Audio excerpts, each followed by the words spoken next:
தமிழகத்தில் போதைப்பொருள் பரவலை கட்டுப்படுத்த வேண்டும் என மகாராஷ்டிர ஆளுநர் சி.பி. ராதாகிருஷ்ணன் விமர்சித்தார். கோவை விமான நிலையத்தில் செய்தியாளர்களுக்கு பேட்டியளித்த அவர், புதிய தேசிய கல்விக் கொள்கையில் எந்த மொழியும் திணிக்கப்படவில்லை என்று தெரிவித்தார். தமிழகத்தில் அனைத்துமே அரசியலாக்கப்படுவதாக விமர்சித்த சி.பி. ராதாகிருஷ்ணன், நாடாளுமன்ற தொகுதி மறுவரையால் தமிழகத்திற்கு பாதிப்பு இருக்காது என்று தெரிவித்தார். போதைப்பொருள் புழக்கத்தினால் தமிழகத்தில் பாலியல் துன்புறுத்தல் அதிகமாக நடப்பதாகவும் அவர் குற்றம் சாட்டினார்.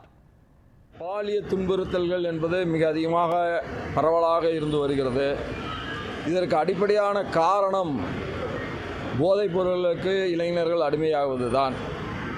ஆகவே கஞ்சாவுக்கு எதிராக தமிழக அரசு இந்த போதைப் பொருள் கடத்தலை மிக கடுமையான நடவடிக்கை மூலமாக அதை வேறறுக்க வேண்டும்.